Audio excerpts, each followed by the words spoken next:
A very happy Purple Friday to you and yours out there in our Vaultron community, and welcome inside the vault for a Ravens Lunch Hour live stream. It is September 5th, and Sarah, we are one step closer to week one, which really commenced last night across the National Football League between the Eagles and Cowboys. Tonight, there will be another game in Brazil. We're going to give you some AFC picks at some point during this live stream, and of course, give you a hefty amount of Ravens-Bills coverage because that's what we're working towards coming up on Sunday night in Buffalo. And for the Buffalo perspective, Sarah, we're going to return the favor here. Mike Catalana, a Bills personality. You went on his YouTube channel earlier this week, and man, that thing's really taken off too. A nice level of view count for this game. I think this rematch, everything that's riding going into week one. Mike Catalana joins us at 12:45. And then just to get you guys prepared, if you're not already, right, one final primer maybe, or maybe one beginning primer for the weekend.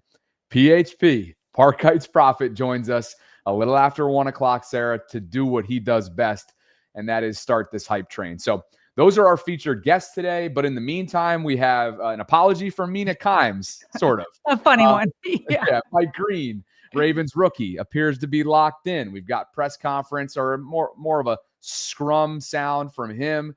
And on top of that, we will give you our predictions for this Ravens-Bills matchup coming up on Sunday night. If you could on the way in, please like the video, subscribe, hit that notification bell, consider becoming a channel member or gift-giving membership, and go visit thevaultpod.com/shop to get yourself some merch. And Sarah, beat reporters just a short while ago here, within the last minute or two, have shared some information on availabilities. I'll let you update that before we dive right into the content. Yeah, so practice starts a little bit earlier on Fridays than the other days. So it looks like only Pat Ricard was not seen on the field. We know from the injury report that he's been dealing with the calf. Isaiah Likely isn't practicing, but he is seen out there. According to Jonas Schaefer, he says that Likely is ramping up and did some on-field work today with the athletic trainers. He did an agility ladder, light running. He said not much hard cutting.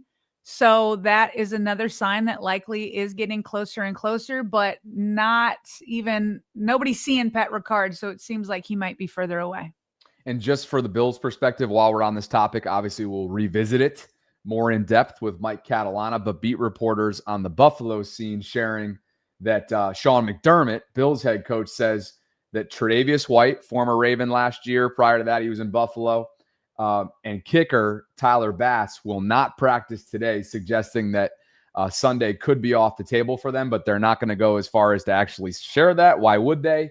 So that might mean Matt Prater, a veteran that they just signed to their practice squad, Sarah, could be handling kicking duties, and they might be even younger than they already are on the back end secondary-wise if Trey White can't go. Christian Benford's been dealing with an injury as well, although he was upgraded from limited to full participant earlier this week. So we'll get more on that and what that might mean for how the Ravens exploit that youth on the back end from Mike coming up at 12:45. But happy Purple Friday to everybody. We're so glad you're here. Welcome in, and partner, let's begin with the content football. Just real quick. We do got to step up our Purple Friday game. You're in like gray or beige, and I didn't get a chance to change after I did leg day. I lifted weights today. And so I got this, Bobby, this summer when I went to Switzerland with my daughter. Remember that from over the summer?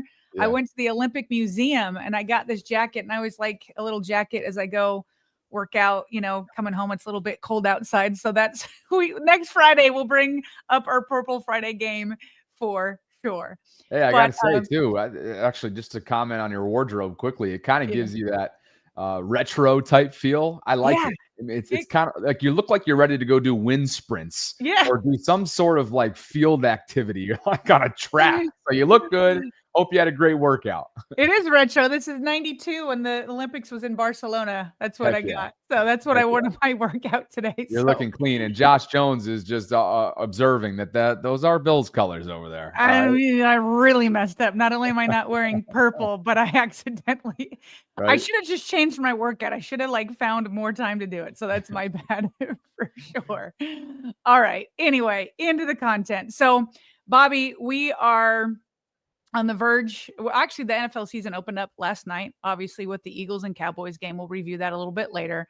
but it is prediction season where everybody's giving their Super Bowl picks. And so ESPN recently, I mean, they sent out a press release, if you will, of literally all their commentators.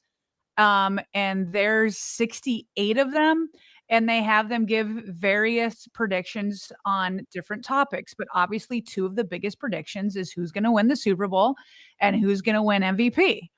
So 30 of the 68 vote getters over at ESPN picked the Ravens to win the Super Bowl. That's a lot. That's not quite half, but we're getting close there.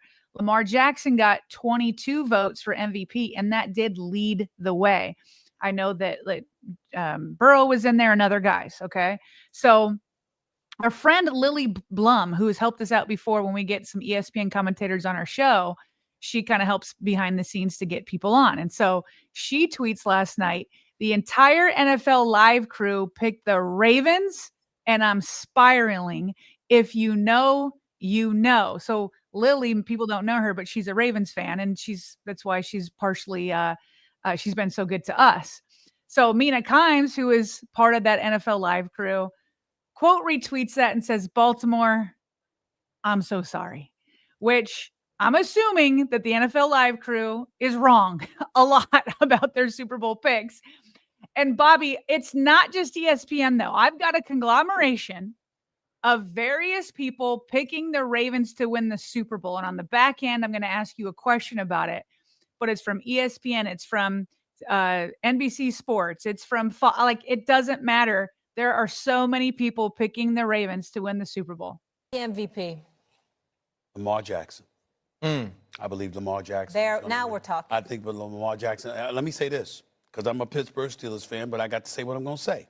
I think Lamar Jackson is going to win the league MVP, and he's going to win the Super Bowl. I think Lamar Jackson is going to capture the Super Bowl championship this year. Into a very small group of humans. Like, we're talking all-time great. Yes. All-time great. That's what I believe. The AFC, I'm going to the Baltimore Ravens. It's time. Like, I don't think there's an organization or a team under more pressure than this group.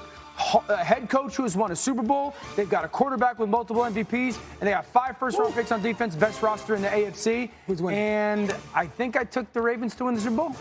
I took the Ravens to win the Super Bowl. There you go. I'm going Ravens. I think the Ravens are a team that can beat the Eagles. I feel like they're probably the toughest matchup for Philadelphia in all of the sport, right? Like we talked about before. Not weakness on their roster, just like the Eagles, but have the big people up front that they're not going to be, overpowered by the Eagles like they do with so many other teams. I think they got the corners on the outside where if they have to worry about stopping the run in a big moment, they'll go, wait, we trust our guys every now and then one-on-one with not a lot of help against A.J. Brown and Devontae Smith. And then, they have the ultimate guy in Lamar Jackson and an offense that schematically is creative, let alone can do everything it needs to do in versatility, and then a quarterback that, of course, has a lot of answers. So I'm going Ravens to win the Super Bowl. I'm going to say that the Ravens, I take out the Bills. Okay. En route to playing the Chiefs. And then I got the Ravens beating the Chiefs. I am going with, I don't have all the bells and whistles Nick had, but the Ravens, this is the year. It's got to happen for Lamar. I got the Ravens beating the Packers in the Super Bowl. Lamar Jackson finally gets his Super Bowl. For my Super Bowl prediction, on the Baltimore Ravens. All birds. Coach! I like it! I like it! The Philadelphia Eagles. All right, Bobby. So there it is. I mean, it's not everybody, but it's a lot of people picking the Ravens. So here's my question. Kind of what Mina Kimes is kind of jokingly apologizing about. Baltimore, I'm so sorry. Do all these picks, meaning the Ravens, they don't see the Ravens as an underdog. We know that the Ravens like to be in that underdog role. Do you see this as a kiss of death, which is what Mina's kind of implying, or like jinxing the Ravens, or does none of this matter whatsoever? Well, I think it adds to the pressure, and I think it's impossible for the Lamars of the world, as much as they can try to tune this out, right? Whether it's through press conferences, them sharing that they're just kind of locked in and they don't watch a lot of this. I mean, we're living in a social media world and there's texting. I don't think people turn off their iMessages when they're professional athletes for 5 months at a time. And so you have friends, you have family, things can get to your desk, if you will, in different ways than just doom scrolling. So I do think it adds to the pressure. That can then lead to tightness at times, but I'm not going to go down the superstitious route.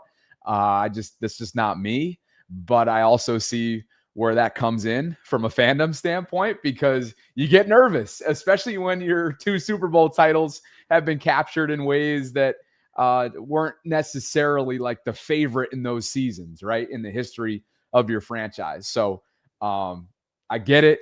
I just don't lean into it too much. How about you?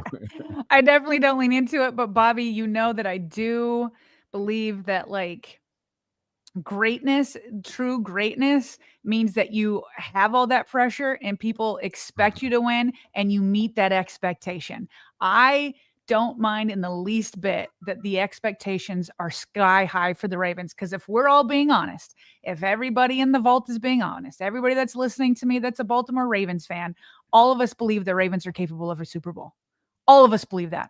All of us believe that the roster that the Ravens have right now is Super Bowl caliber worthy.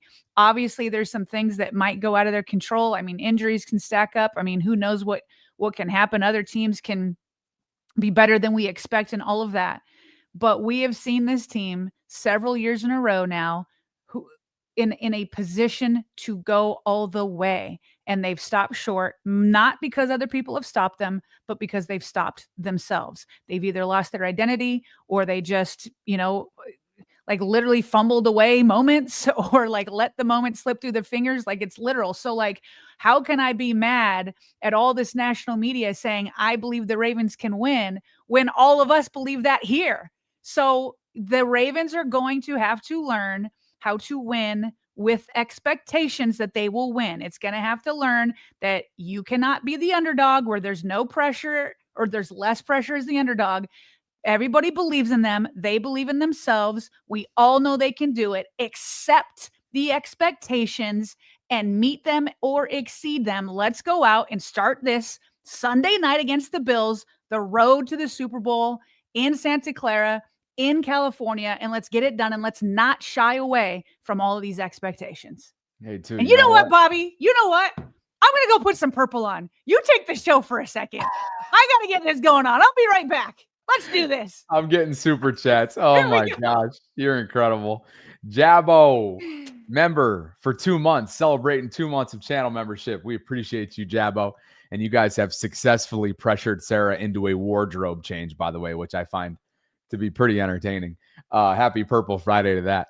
Jabbo says, thankful to the generosity of everyone who's gifted a membership to me. I appreciate you all. Go Ravens. Happy Purple Friday. The Steelers suck. And by the way, we began this show at 643 channel Voltron, so perhaps 700 channel members in the cards before the day is over. TGIF, that is our guy Troy. He's celebrating 6 months of channel membership, dating all the way back to March when we first opened up and unlocked that new feature here in the YouTube space. And Troy is also back on top of that, gifting a membership on this Purple Friday. We appreciate you, Troy. Happy Friday, my friend. I hope you enjoy your weekend. And Park Heights Prophet, who will be joining the show coming up after Mike Catalana does, who's going to join us, of course, for his Buffalo Bills perspective. It is that time of year where we do our game previews, and we're very much looking forward to that. PHP says, one more vault between us and week 1. I will be with you shortly, Vault, but let that fire burn slowly. Just 56 hours until the road to history begins. We are almost fully healthy and ready to roll. Let's go get it. Hashtag 20-0. Hashtag no picks. And yes, PHP will indeed join us after 1 o'clock and after Mike Catalana comes in about 20 minutes time to preview Bills, everything that comes with his perspective on the Buffalo side of things. So we're looking forward to that. You bet we are, PHP. Appreciate you. D-Rod in the house, and he says, hey, don't forget to rep your Purple Vault gear, family. We would love for you to do so. And speaking of purple, right on cue, here she is. She was backed up against the wall, and she went ahead and did a wardrobe change. She went from what I thought was a cool retro little pullover from Switzerland. Another day. And decided to grab, is this a homage t-shirt? This is an homage t-shirt, which we got last year. And I'm channeling in the greats and the Super Bowl winners of the past, Ray Lewis and Ed Reed, all in purple. Had to do the wardrobe change. Obviously wasn't thinking coming out of the workout this morning. Let's go. Let's channel all the championship energy heading into week 1 on Sunday night. I'm ready for this. And I think that was a successful pressure, right? It's like a Nabdi Matabike pressure out here by the audience, taking care of business. You get what you asked for, a wardrobe change. And there you have it on this Purple Friday, who, by the way, we have a birthday in the audience. Mima letting us know that it's a birthday today. Mima, I'm not sure if it's a she or he. Mima, don't really know in the profile photo there. But hey, Mima, happy birthday. Hope you're having a great day and enjoy your week 1 weekend going into Sunday. Sarah Sod Blitz noticing that there's a little change in the live chat. This one's for you. Oh, they are. The handles are gone. Our names are back, he says, LOL. I literally don't know how that happened. And another one from Sod, too. It says, I don't mind them being favorites. I just want them to live up to it. If you're the favorite, then smash the spread, be the bully. And my banging just knocked down one of my lights over here. I'm fired up over here. Speaking of banging, there will be some of that in just a bit after Mike's super chat, okay? Mike M is in the house, and he says Sarah went on the Buffalo Plus pod and is now an opponent, now an op, but it was only short-lived, wasn't it, partner? Hey, they all made good points. I had to take the feedback and make changes. Well, get ready. It's about to be Mike Breen in this B because it's Bang Central. Young Cherokee Peasy, as he did Sarah within the last couple weeks on my personal channel. That's right. Get your eardrums ready for this one. Let's see what I got left in me today. Young Cherokee Peasy drops in a 100 spot. That's 100, 3 digits, if you will. And he writes, finally, Bills week with my favorite emoji ever. Let's get it, Flocks Nation. Shout out from Southeast Washington, D.C. And maybe you'll hear this from Southeast Washington, D.C., young Cherokee Peasy, because it's the Peasy in this business today. It's a $100 super chat. Run it up. It's a Purple Friday in this. It's okay, Tilly. Everything's okay. Year 4 for us. We got gifts that are flying in left and right, up and down. Young Cherokee Peasy setting the tone as PHP will in about 30 minutes time. We appreciate you, YCP. You didn't say Ma, the meatloaf. Meatloaf! Let's go. Appreciate you. Edwin Rice, Sarah's in the house, and this one's for you. He says, Bill Belichick said on a few occasions last season that the only team that can beat the Ravens is the Ravens. Got to find a way not to beat themselves, 100%. Yeah, that was like a weekly occurrence, I feel like, on the Pat McAfee show that Bill talked about, and we obviously shared that a number of times. Barry Hayes is in the house. He says, I believe we going all the way. I believe we going all the way. I love the way that he spelled that. Barry Hayes looking clean in that profile photo as well. And that brings us to our next topic. Thank you guys in advance. It's a big day. It's the first Purple Friday of a bunch of them coming up this season. Sarah and I are thrilled to be joining forces for the 4th consecutive season here inside this vault. And if you guys are interested in supporting the program, you can go visit thevaultpod.com/shop so you can rock gear in or outside M&T Bank Stadium all season long. Like the video on your way in. If you could, subscribe, hit that notification bell, consider becoming a channel member or gift-giving membership. Partner, shall we get to some press You know what? We should probably do some picks first, yes, right? We're still doing the beginning of the NFL season. We had all those picks for the Ravens in the Super Bowl. We're not shying away from the expectations around here. But we do want to do some of the AFC picks, and I'm not cornering you into this every week, Bobby. I know you don't love the picks, but I feel like for week 1, it's appropriate, okay? We got the Sao Paulo game in Brazil. We've got Chargers. We've got the Chiefs, Herbert, Mahomes. What's your pick for this game? I'll go Chiefs tonight. First of all, I think it's friggin' awesome that there continues to be this international agenda for the league.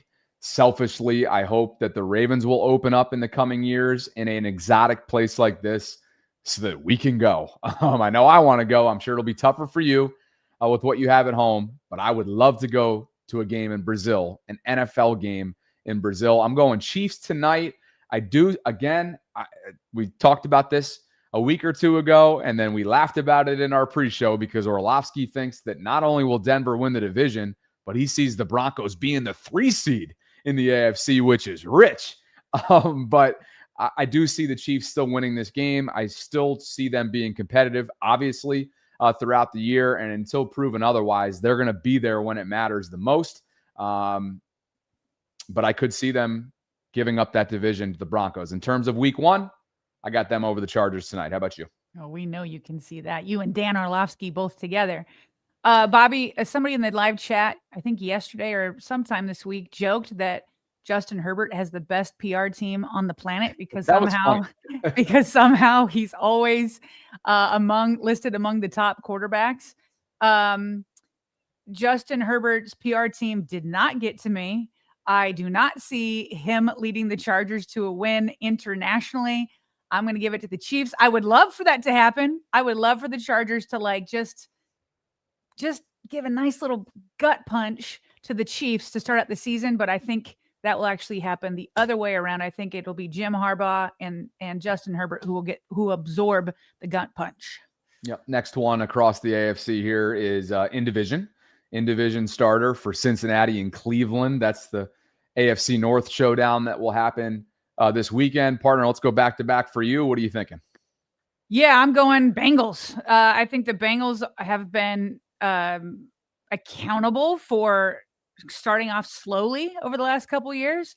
And I feel like they've tried to counteract that by having their stars play. I mean, we've seen Joe Burrow and Jamar Chase in these preseason games already connecting and having touchdowns. And so I think that while obviously their defense is suspect, and I would love for Joe Flacco to pull up an upset, in this week 1 game, but the Browns just seem like the Browns again, and I just am not seeing them being able to overcome the Bengals, who are determined to start more quickly this year. So I see the Bengals coming out with the W. Yeah, I think this will be close. I don't think it's going to be like this, utter blowout, if you will, but I will go Cincinnati. I have Cleveland probably peaking around 5 or 6 wins this season. So I think they'll be competitive. Obviously, they've been competitive and even stolen a game or 2 from the Ravens in recent years when you would never have thought they'd split their regular season series going into those years. But I will go Cincinnati. And Sarah, they're set up nicely here the first 2 weeks to avoid what you just alluded to, which is those perpetual, almost annual tradition slow starts. They have Cleveland and then they have Jacksonville week 2. So you would like to think that Bengals fans would like to think that they'll be 2-0 going into week 3. We will see. Elsewhere, you've got Steelers and Jets, which is a funny one because, of course, Aaron Rodgers is quarterbacking the Pittsburgh Steelers, and he spent his last 2 years, as we all know, with the Jets. I will go Pittsburgh here on this one. I do think it's going to be a close game. I do think that Justin Fields, Sarah, is going to have a nice sort of resurrection opportunity, even in the midst of what is, you talk about perpetual and you talk about an annual tradition, Jets dysfunction, but they got a new head coach, a new system, some new players, a great defense on paper, lots of weapons around Justin Fields. I do think that they will be hovering around that potential final playoff spot in the wild card in the AFC if all goes well and if everybody stays healthy. But I will give Pittsburgh the advantage in week 1. I do appreciate the NFL schedule makers on this one, that they do have Aaron Rodgers going against the team that things didn't go well, but it is his former team. And I think, it's just hard to pick the Jets almost ever. It'll be interesting because the Steelers offense, I think, is going to take a minute to totally come together. And because there's just so many new pieces with the new quarterback, the new wide receiver, all that kind of stuff. But unfortunately, I see them getting a win in the AFC North to start the season, because I think that their defense, I just don't see the Jets being able to score much against this defense. How about Tennessee and the Broncos? Taking the Broncos. Listen, I'll let you have this one. You've got the Broncos winning the AFC West. Yeah. Obviously, they got to be able to beat the Titans. Yeah, you better believe it. Yep. I'm going with the Broncos. I think year 2 of this experiment that is Bo Nix and Sean Payton together, along with that elite defense, maybe the best defense in all of football, with a bona fide star, just a mega star in Pat Surtain on the back end, makes them super dangerous. And they've got weapons that are built around Bo Nix as well. Would not be surprised if the Ravens end up seeing these guys in the month of January. And if that ends up being the case, you better win against a Tennessee team that is obviously in rebuild mode and starting a rookie, albeit a number 1 pick rookie at quarterback week 1. So I'll go Broncos over the Titans. I'm with you there. I'm just not there with you on the entire division. Finally, let's just end up with this one. Obviously, it's Bills Ravens. We're gonna have a deeper conversation on this game in just a minute. But do you want me to go? You want to Sure, start? go ahead. Yep. Okay. Listen, I've already said before, I do think that the Ravens are gonna win this. I think. Listen, both teams, this is interesting to me. Both teams kind of sat their stars. Neither Lamar Jackson nor Josh Allen really played in the preseason. And so there's, a chance of hopefully not sloppiness. I mean, even Todd Monken said the other day, they were like, what's your key? And he's like, playing clean football. Can we please not have penalties? Can we not have all the turnovers, all that kind of stuff? So I think the Ravens are going to be very mindful of playing clean football. They obviously have a lot of motivation because of the way things ended last year. They won't be able to exact a full measure of revenge. But with these two teams not playing their stars in the preseason, I think the Ravens still have an advantage, though, because they're bringing back all but one starter from last season. And then the one starter that's new actually started in the beginning of last season and just lost his job. So I think the Ravens have the advantage of having continuity and maybe be able to come in with, a clean bill of, they're healthy for the most part. Obviously, we just talked about Pat Ricard. That's going to be massive, that it seems like he's going to be gone. So maybe I'm downplaying that aspect, but I think with the motivation that's on their side, the continuity on offense from last year, I like the Ravens in this game to open up the season 1-0 and get a little bit of an advantage in that seeding for the postseason. Yeah, I mean, this is all about channeling emotions, right? There's going to be a lot of emotions running through their veins going into this one and the rematch and everything that took place 6+ months ago. They have to get better at polish from a discipline standpoint. They were penalized way too often, both in the postseason and in that week 4, what was a rout. Even in the rout, the Ravens were heavily penalized. So you got to clean that up. You obviously have to protect the football. We know what happened in the first half in January. And I think the Ravens are going to have a chance, led by Lamar and Todd Monken, to expose and exploit an area where I want to talk to Mike more about, and that is the secondary. Trey White is banged up. We'll see where Christian Benford, even though he is trending towards playing, it certainly seems that way if you follow the injury reports and whatnot. He's super talented for them on the back end, but there's also some inexperience out there that they might be leaning on. And I think if Lamar has an opportunity to use some of his deep play threats and man, whether it be Zay, Bate, even D-Hop, there could be some chunk play opportunities there. And to your point, this Pat Ricard loss, assuming that something out of left field doesn't happen with his availability over the next couple of days, is a big one. But it's a great day and a great time to have the deepest tight end room in the league, which they do have. And we've already talked about the double-headed monster that Mark Andrews and Charlie Kohler can very well be. And we're not expecting Isaiah Likely to be here. So I will go 28-24.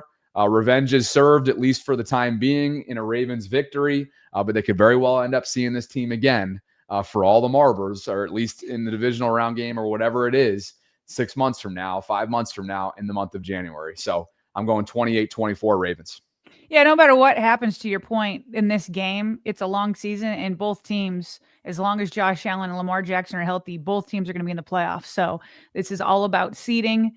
This is all about just trying to start off on the right foot. The Ravens, I think, needed a bit more than Buffalo due to the Ravens' schedule and how many playoff teams from last year they faced in just the first 7-8 weeks or right before the bye. So I think the Ravens needed a bit more than the Bills will, given their future opponents.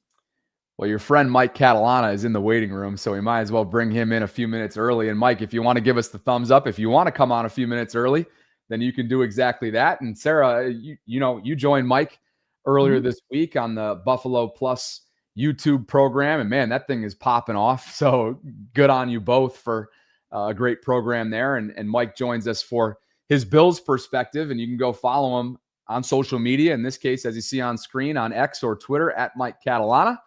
And Mike, pleased to meet you virtually here. And thanks for having Sarah on and promoting the show and everything. We're looking forward to obviously kind of getting things off on the right foot here because for Ravens fans last year, I think that heartbreak still very much exists. The Bills went on obviously to fall one game short of the Super Bowl, but we're very curious about the Buffalo perspective going into this rematch week 1. Yeah, good to be with you guys, Sarah. It was great the other day. The video's doing really well. I always like to give Bills fans that perspective. Like, I hope I can do for your viewers today on the team that in our case, that the Bills are playing this week. And yeah, first games, as you guys know, can be wild, right? Sometimes it's very unexpected the way teams play. These teams, even though they haven't played that many times, they know each other pretty well, playing twice last year and in the playoffs. So I'm looking forward to it, though. I have to say, I heard you guys talking about it with the Bills, and there's some definite question marks. The majority of them are on the defensive side of the ball heading into the game. I have a question about that in a minute on the defense and their game plan. But before we get there, for Ravens fans that haven't been paying close attention to the Bills in the offseason, obviously this is one of the last games that we both teams have played. The Ravens, it was the last game. Obviously, the Bills, you guys went on and just had that Chiefs game. What are the key differences between on the roster, maybe even in coaching, for the Bills from the last time we met in January to them meeting on Sunday? Yeah, I think it's really the defensive side of the ball in terms of personnel. Like, they went out heavy in the draft and brought players in, 2 defensive tackles, really 3 corners, though one's going to probably end up playing safety. And they needed to do that. They needed to revamp things on this defense. It had been a calling card of Sean McDermott and the defense and the team for years. And they really have faltered in the last year plus. They lost Poyer and Hyde, even though Jordan Poyer is back now on the practice squad. He will not be activated for the game on Sunday, but they just needed to be different. So different is one thing. They've made those changes. They signed 2 free agents on the defensive line, and both of them are suspended. So I've tried to tell Bills fans they need the word patience. And I know it's hard for fans to be patient. I just think this Bills defense is going to look a lot different when we get to week 7, 8, 9, and 10, when the players who are injured are back, including the number 1 pick, and when the players who are suspended are back. So they're different now. Doesn't mean they won't go out and compete on Sunday, but it's going to be something to see how this defense plays. I listened to a ton of press conferences so far this week, Mike, and the sentiment is that there was a level of embarrassment from week 4, and obviously they went and turned that around with a victory in not decisive fashion, but last-minute fashion. Yeah, in that divisional round game. We know the presence of Derrick Henry and what he did to them really from the jump in week 4, and he had some chunks, but they cleaned them up a little bit. In that divisional round game. Just how much do you think this team is still almost remembering what happened less than a year ago on this same type of format, Sunday Night Football? It was in Baltimore, of course. This time it'll be on their home turf. But how much are they remembering just how much this ground game gashed them that day? And they were down injuries, right? Matt Milano wasn't out there, and several other guys on the defensive line, if memory serves.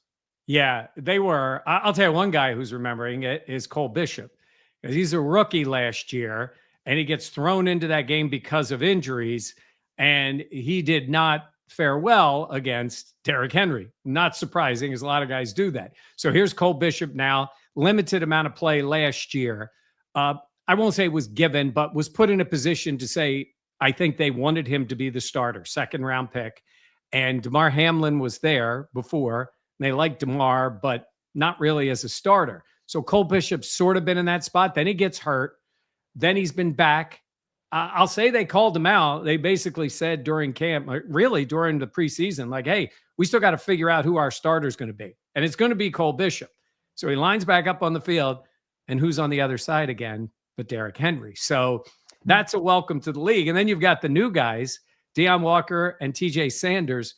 And they're telling us, they're literally saying to their teammates, like, Is Derrick Henry really that big? And is Lamar Jackson really that fast? And by the way, their teammates said yes and yes when they had to describe them. But think about that. Here's your NFL debut, and those two guys are coming at you. So, I guess sometimes ignorance can be bliss, right? Maybe, but I think that's tough matchups for especially the new guys who are going to play a prominent role. So diving in a little bit more on the defense, correct me if I'm wrong, but it seems like the Bills really like that 2 safety high look. The Ravens see a loaded box more often. With Derek and Lamar back there, do you see them changing that up at all? And then kind of with that, it seemed like they kept the 2 safety high look in the divisional round, but they just blitzed like crazy. 48.4% of the time they blitzed Lamar Jackson, which was the 5th highest blitz rate in a game under Sean McDermott and the highest since 2021 of week 15. So I guess that your thoughts on the two safety high look and the amount that they'll blitz. All right. So the biggest difference is, again, I said Damar Hamlin is a guy they like, but I really believe they like him as a backup and a special teams guy.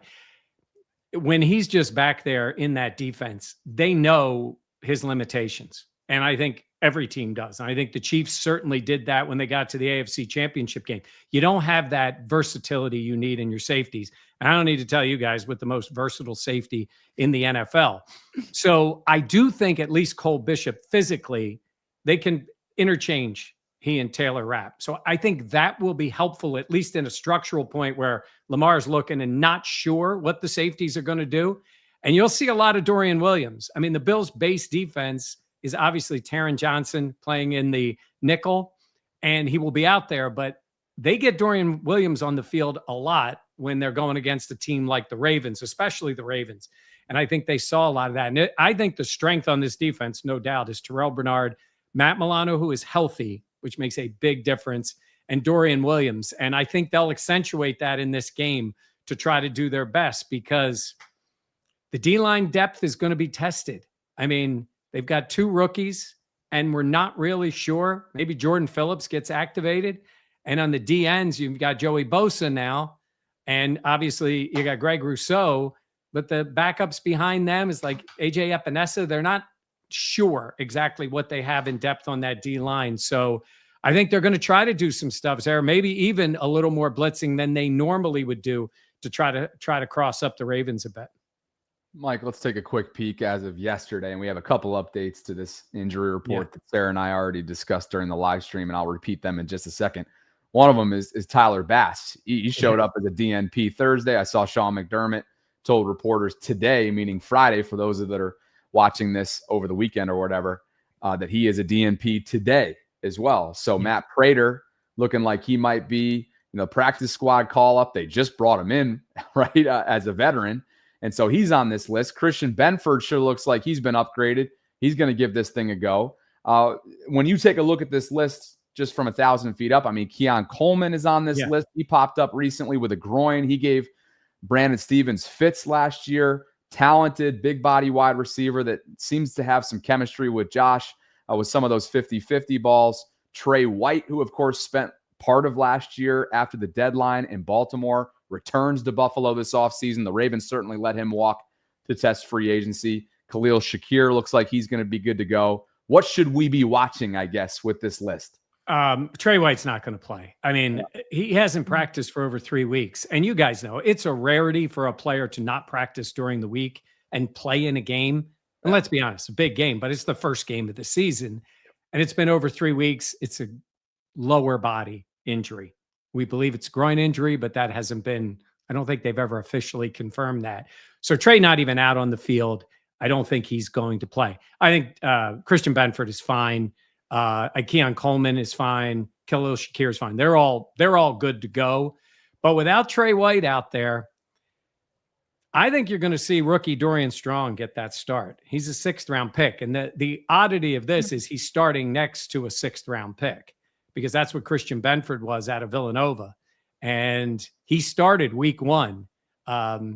So Kaiir Elam, who was the number 1 pick that year, was playing for the Cowboys last night. Actually made a couple of nice plays. He was the number 1 pick, but Benford beat him out and started, at least they both played, but started game 1 as a rookie. And I think there's a good chance Dorian Strong plays. And for you guys, you may get a kick out of this. They're both Baltimore guys. Dorian said he definitely grew up as a Ravens fan. And he said, by the way, that fandom is over now. And Christian Benford said he didn't watch a lot of football, but he watched the Ravens. He grew up in Baltimore and all. So kind of funny, but that may very well be the case at the starting corners. So you could have a 6th-round pick rookie starting in one of those spots on Sunday night. That's a lot to take on in a first start for a rookie. Mike, I wanted to ask you a question that you actually asked me on your show. But as the guest, I'm the one talking, and you didn't give your perspective, but I wanted to hear it. So you pointed out that as much as like Lamar Jackson and Josh Allen are like the headliners, right? They were MVP candidates all last year, and they typically are. But then when they play each other, their numbers both seem to be lower. So obviously in that divisional round game, Lamar had 250 yards and 2 touchdowns, but also had the 2 turnovers. So not like a banner day for him until the second half. Josh only had to do 140 yards combined passing and rushing with 2 rushing touchdowns. So I gave my perspective. What's your perspective of why, when these two teams meet, that it's not like Lamar and Josh just completely going off and taking over the games? Yeah, it's funny because they haven't played that many times, though I love the fact that they both came off the bench as rookies in their first game in that blowout by the Ravens. But neither quarterback has really been great. I mean, if you go back to the playoff game before when they played in the divisional round, I mean, Josh Allen was pretty pedestrian in that game. And Lamar, everybody knows, had the big turnover to Taron Johnson late. I'd say that Lamar game was the best game either of the quarterbacks have played against each other when they played in Baltimore last year. I thought he and obviously Henry took over the game, made big plays, and they were on their way to totally dominating. The Bills made that little run.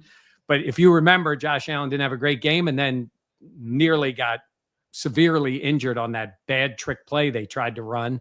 So the offense was a little, it struggled against the Ravens. I don't know if it's just because it's been a limited amount of times they've played and the defenses have played well. I'd say I do think the Bills, when healthy, have matched up pretty well against the Ravens in the past. I'm wondering about this because of the guys who aren't going to play. But I guess at any point that could change. It's like when Josh plays against Mahomes, they both seem to have big games, right? And so it didn't start out that way, but then they've played so many times that talent comes out. But I think, not to simplify it, but the Bills won that game and they won all last year because they don't turn the ball over, or did not last year. And that defense, which was kind of weak, forced a lot of turnovers. That was the difference in the game. So, obviously you play this game. If Lamar doesn't turn the ball over, I think the Bills are going to have a heck of a time beating the Ravens. I think that's going to be the difference. Mike, these two draft classmates just fascinate me. Don't they fascinate us? They're just so different people, but yeah, we were at that draft down in Dallas. And of course, everybody, they were excited about Josh Allen, didn't know much about him. And and I remember when I think it was the Eagles had won the Super Bowl and they traded to the Ravens, and we're like, oh, what's going to happen? Because we had talked to Lamar the day before the draft, along with all the quarterbacks at an event. And it was funny because a lot of Bills fans were very interested in if Lamar could be their pick. And I asked him that day in a scrum of reporters, what's your contact with the Bills been? And he said, I haven't talked to the Bills. So I was like, oh, okay. So I ended up tweeting that out. And I got all these people like yelling at me saying, no, he did. He did. I'm like, I don't know. Maybe he only talked to a position coach or a coordinator. I don't know. In his opinion, he didn't talk to the Bills, which is kind of wild because he was one of the prominent quarterbacks, but they obviously had their eyes on Josh. So I think what they've both done is incredible. I think there's differences, but similarities in those guys in Kansas City standing in their way. So I love watching them play. Maybe Sunday night is the night we see them both play like the great players they are. Yeah. And where I was going with that is just Josh's offseason. I mean, an MVP offseason. The New Balance endorsement drops today. The marriage happens earlier in the offseason. The extension happens. And, of course, the MVP along with a phenomenal statistical season. Obviously, for when you compare it to Lamar, sure, it was south of where Lamar was statistically. But the turnovers, I think you've already kind of alluded to this. He cleaned that up and significantly cleaned that up. And I would imagine that MVP voters saw that on top of just this entire turnaround for him as a player. And I just listened to one of his recent interviews with Siciliano about how he's feeling, the fact that he's taking care of himself more on the field. So it's a long way of asking you, where do you think Buffalo is right now in the Josh Allen evolution, and where can he take his game now, coming off of all the, with all this greatness comes even greater expectations. So how do you see him handling that? I think he handles all of that really well. I will only say this. It was an incredible year he had. 6 total turnovers. 6? Yeah. They didn't have a running back fumble the entire year. That doesn't happen. A wide receiver didn't lose a fumble the entire year. I think that's tough to replicate. I think Josh and the offense were so disciplined last year. This mantra they have that everybody eats. They have that because they don't have a guy who steps up to the table first. Now, that could be Khalil Shakir. He's a really good player, but they don't have that guy. So Josh has used the idea of I'll get the ball to anybody, and it works. And it's taken away maybe him taking some chances that he maybe did in the past. But I think he handles everything so well. And I think he's become, obviously, he's a smart quarterback. He says he doesn't take as many risks in protecting himself. Last year in the opening game, he tried the hurdle against the Cardinals, got in the end zone, ended up hurting himself. And then you saw in the Ravens game when he tried to throw the ball on that terrible trick play. So he still does that. But as a guy, I got to tell you, he is really something to watch. He is disciplined with his teammates. He's close with a lot of them. This guy's got a handshake with every one of his teammates. It's kind of crazy. It sounds funny, but I think he's that guy. And you talk to the people who work with the Bills and, even off the record, I don't hear anything that he ever big times anybody. And if anybody could, it's him. But there is pressure, right? Because you've been great, but we know how we judge quarterbacks. You live it in Baltimore. He's in that same spot as Lamar. MVP's great. You got to get to the big game. So I think he feels that, and he feels the pressure of carrying the organization, which he does. That stadium that's being built, I don't know if that gets built without 17 on the Bills. I don't know if it was done as easily. It's the house that Josh built. So is that big expectations, but he seems to handle it at every stage. Okay, so we'll get you out of here on this. Outside of turnovers, because that's obviously huge. Yep. What is the key to this game, or one or two? And if you're comfortable, what's your prediction of what happens in the end? Who wins it? Yeah, look, I honestly think the Bills can still move the ball on offense. They basically have their offense and their O-line. I think they will score points in the game. I think they'll play well. To me, the key is, God, I don't want to sound like Jerry Jones, stopping the run, because that is going to be an issue for them. I think if the Ravens wanted to come out and say, okay, let's see what you can do, because I don't know if this group can do it.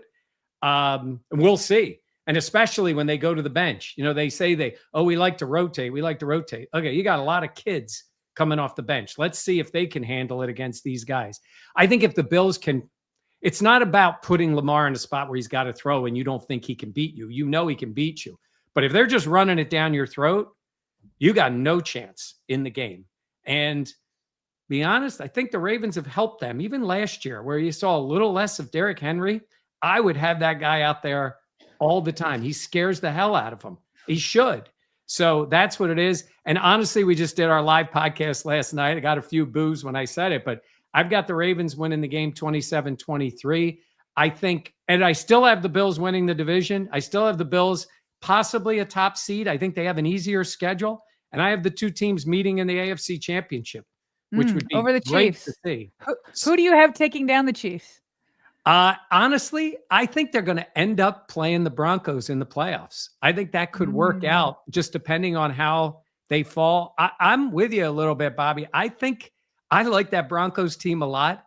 They were a little early to the party last year when they came to play the Bills, but they got a lot of talent on that team, and Peyton can coach. So I think they're going to give them a hard time. Let's see how it plays. It'd be wild to see the Chiefs not win a division, but it could happen this year, and a little more pressure there. But it could also be either the Bills or the Chiefs or the Ravens getting them at home, how it matches up. Ideally, if you're the Ravens or the Bills, you'd want to go through the other two in hindsight. Yeah. But when it's happening, you don't want those teams. You just want any route possible to the Super Bowl. But I think they're going to meet in the AFC Championship. But I do think the Ravens win, a little bit of that payback, whatever you take of that. And I think the Bills, I will say in fairness, with a little bit of their injuries and youth, I think it's going to be a tough stretch for them to start this first game. Sarah, the Denver buzz is following you. Who knew? I'd be on the island thinking that the Kansas City Chiefs are going to win the AFC West. I can't believe I'm on an island over here.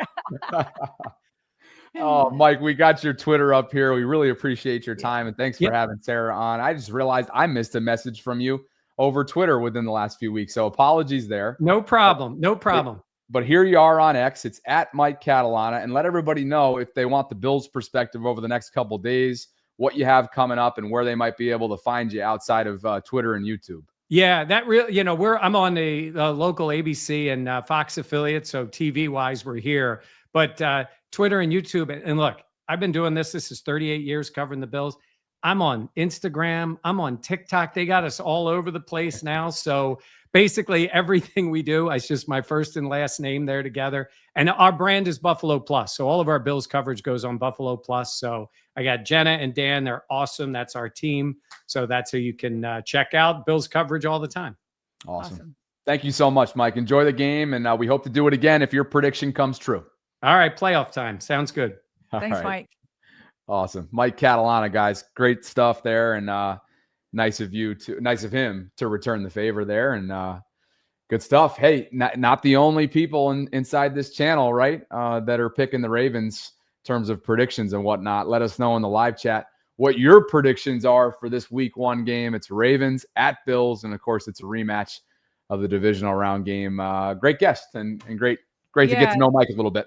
Yeah, good stuff. It was good to learn a little bit. He's obviously concerned about the defense, and obviously early with suspended players and injured players and young players. And so he's right. There's no reason not to take Derrick Henry and just scare him. He already said we're scared of him.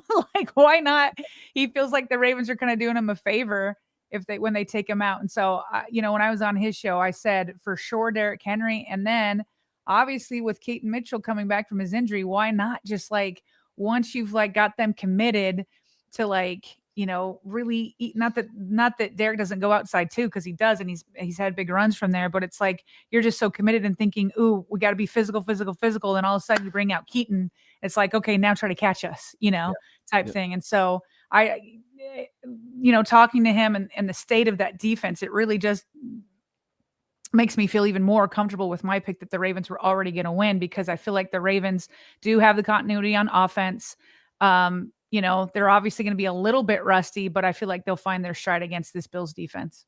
That said, week 1 predictions, always a scary game to play. You just don't know what you're going to get from these teams, particularly given the lack of starter play in the preseason, which of course is something that John Harbaugh's leaned into and shifted with his approach to the preseason play in the last few years, really since J.K. Dobbins went down with that ACL tear. Over 2,000 concurrents watching at the moment. That's your objective view of the game coming in.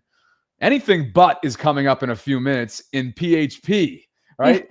Park Heights Prophet joins us for a hype train segment. But first, we have a lot to get to, including super chats, some press conference notes, and maybe even quick hits, depending on what his schedule is. So let's kind of kick back things in here. Barry, we left off with. Kimberly gets us started back up. She has become our latest Voltron on this Purple Friday. So Kimberly, welcome to Voltron status. Same thing with Rodrigo as well. They join this growing network of channel members. And that brings us, Sarah, to Saad Blitz, his 3rd super chat of the day. Love you, Saad. No love to schedule makers trying to sway the MVP vote. And on top of that, he ripped off 3 in a row. Take another one. If 35-10 was week 14, not 4, no one's calling Jair, is he J.A. or Josh Allen MVP? And another one. I wanted us to get D. Walker. Was Mad Buffalo picked him? Saad Blitz just getting stuff off his chest. Yes. Saad has things to say, and we've said them for him. OJ in the house. Jackson 5 on the way with a bunch of purple emojis. And partner, why don't you take this one? Because Sharu Hashmi, Michigan's finest, has decided to match YCP, again, young Cherokee Peasy, with the $100 super chat that came in about 40 minutes ago. Sharu is here. Why don't you take it and have a little bit of fun with it? Let's go, Sharu. This is not magenta. This looks like crimson red, whatever it is. $100. He says it's finally here. Love you guys. Let's go, flock. We love you, Sharu. Bobby, I'm going to try to put the mic even further away. I just got to see if I can get Ma the meatloaf in here in some sort of fashion. You tell me if this works out here. This is going far away. Here we go. The mic hates your voice so much. Didn't work? It's just like you get the first second of it. I got us covered.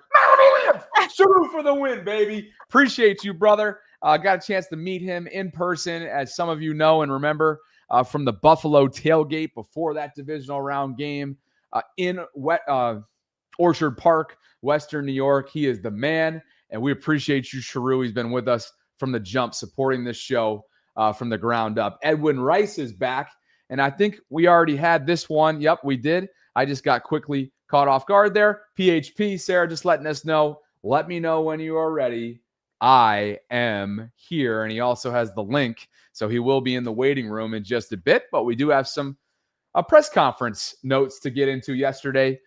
But before we do, John Harbaugh at the podium right now, Sarah, he does confirm that Pat Ricard will not be available coming up on, he did not confirm whether or not Pat would play, because you wouldn't expect him to confirm that from a gamemanship standpoint. So just as he has all week long, Sarah, since he entered into in-season mode, declining to comment on any specific injury statuses.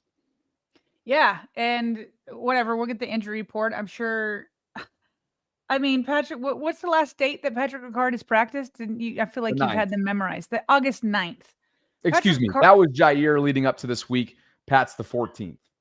14th. Okay, well, it'll have been about 3 weeks. He's not playing. You can't play when you haven't practiced for 3 weeks. So John doesn't need to confirm it. I'm sure he's just trying to set a precedent of not confirming these types of things, but he's not playing. Neither is Isaiah Likely. I think Jair Alexander will be a go. And then the question becomes, if he is, how much of that pitch count, if any at all, will be slapped on him by staff? Because like we talked about earlier, it's sometimes protecting the player from himself, whether it be his competitive spirit, his ego, in a sense, all those things that go into the 1%ers of the world, which they are. Just an incredibly gifted player. And when he is healthy, and man, if he should sustain that health for the first time in years, in year one in Baltimore, not only will the Ravens benefit from it, but Jair himself will greatly benefit from it, maybe getting another contract, whether it be in Baltimore or elsewhere, coming up this offseason. One more before we get to some press conference notes from yesterday. That's Boise, and this is Canadian currency. He writes, all that matters for me week one, at least 35 touches for Henry, Peyton, Justice combined. Stop ignoring our strength. Peyton? Who's Peyton? Maybe he meant Keaton. Maybe it was a typo. Oh, yeah, it's definitely Henry, Keaton, Justice combined. Thank you. Definitely. So PHP is in the waiting room. We'll get to you, Anthony, in just a bit, not to reveal your first name there. But press conference notes, partner, I thought should start here with the rookie who's getting a couple rookies, matter of fact, both of whom are obviously getting ready for their debuts in terms of regular season football. And I think it starts with the second round pick in Mike Green, who, of course, is gearing up to come off his FBS leading sack final year at Marshall. And he had this to say, which I think is just a good indication of how dialed in he really is getting ready for week one of regular season football as a pro. Because I don't know who our second game is. So we're always focused on chipping at each level that we play. And everybody that we play, we make sure that we give them our all. Because we respect them, of course, and we're ready for this week. And we just been preparing this whole time for this first game. And as the season goes on, of course, you can have more time to play the other quarterbacks, of course. But I think as of right now, we're focused on the main thing, and that's our next game. You heard that in the beginning right there, right? He's so locked in to week one preparation, and maybe this was said in jest, but he didn't even know who week 2 is because he'll get there when he gets there. Of course, that's Cleveland in the home opener against the Ravens. I'm sure he knows. But I just think a good little example there of how it's a week-to-week league and you flush it after 24 hours, right, Sarah? Whether it's a win or a loss. And that's how it goes in this league. So best of luck to him in his rookie performance. We suspect that he'll be in a package of sorts as a rookie. And then from there, should he continue to flash the way that he did in preseason, it's going to put Zach Orr and company in a position where they're forced to get him in more than just a preliminary rotation for a rook. Well, we said that week 1 is always hard to predict, right? Because you don't know who teams are going to be just yet. And Mike Green, along with Malachi Starks, who I'm about to talk about in just a second, are two guys that it's just like, how are they going to be used, especially with Mike Green? Malachi Starks, we have a pretty good idea. He's definitely going to start. We have a feeling that they're going to just let him take care of the back end so they can control around Kyle Hamilton a little bit more. But I'm very curious how they're going to use Mike Green. Because you do have Odafe Owe, you do have Kyle Van Noy, and you do have Tavius Robinson. And so is it going to be a scenario where they're like, hey, we're just going to put him in these obvious pass rushing situations where we trust him to just go and try to wreak havoc on Josh Allen and one of those, see ball, get ball kind of things? And if they do use him that way, like how often are they going to use him that way? Because there are other guys that can rush the passer too. And so I'm very curious how much playing time, how many snaps he's going to get. Meanwhile, we do know, like I just said, that Malachi Starks is going to get the start, and his defensive coordinator, Zach Orr, doesn't seem nervous in the least bit. If he is, he obviously isn't going to tell media. He was asked about Malachi getting his first start, and he says, I'm fully confident in Malachi. I feel like he's going to play really well for us. He doesn't play like a rookie. He doesn't act like a rookie. And so, Bobby, Malachi Starks is such a key to this defense. And, we just talked about how on Buffalo Bills, they're going to have to throw in a 6-rounder over there because of what they got going on with injuries and whatnot. Well, this is a 1st-rounder who's going to be thrown in. And is he going to be able to unlock Kyle Hamilton? Is he going to be able to replace Ardarius Washington the way that he was playing by the end of the year and make sure that nothing gets over his head and there's no big plays in the back end? And so all the tests that he's been given, he's passed, but we didn't get to see him much in the preseason, partially because I think the Ravens are super confident in him and don't want to give too much away. And so these two rookies that we're talking about, Mike Green and Malachi Starks, really could have an impact on this defense. It's just how much, and will it be in a positive way? Elsewhere outside, anything but a rookie is Derrick Henry getting ready for yet another NFL season, his 2nd in Baltimore, got the extension earlier this offseason. He was asked by reporters in a scrum setting what's motivating him the most from how last year ended so abruptly in Buffalo. And he kept it simple, Sarah, as a lot of these guys have so far this week behind the mic. And that is, quote, that they advanced and we didn't. So, yeah, of course, let's keep it plain and simple for King Henry. And as far as Todd Monken is concerned, Sarah, it was coordinator day yesterday. He agreed with Ronnie Stanley, as you noted here, who said the offensive line is, quote, leaps and bounds ahead of where it was last year at this time. Todd reminded media that they lost the great offensive line coach Joe D right before the season started. They brought in George Warhop, right? He was your interim until they hired him full-time. So now he has a year under his belt. And oh, by the way, you've got essentially a returning line outside of Patrick McCary, but it's pretty much a carbon copy of last year because Andrew Voorhees was your starter before his injury opened up the door and Patrick McCary shut it. And he went on to have a very penalized season, but also a serviceable season for them at left guard. So to think about where they were last year when we were spending all kinds of time talking about how Eric DeCosta really referred to it as a youthful rebuild, essentially paraphrasing something that he had noted. It just feels a year later, there is there's 2 other concerns that come to me way before the offensive line comes in that department. And to me, it's just some of the uncertainty that comes with special teams and it's Roquan's running mate. I just don't. Offensive line's not even remotely in the same department of concern in that category for me. Interesting. Yeah, I think that Todd Monken and Ronnie Stanley are making good, very solid points, and maybe there's like more of a panic or a concern for the offensive line than it should be. So I can totally see why the offensive line is going to be like leaps and bounds better than it was at this time last year, right? Like, how do we forget that Joe D passed away like at the end of August, Bobby? It was like right on the season's doorstep, and rest in peace to Joe D. Love him.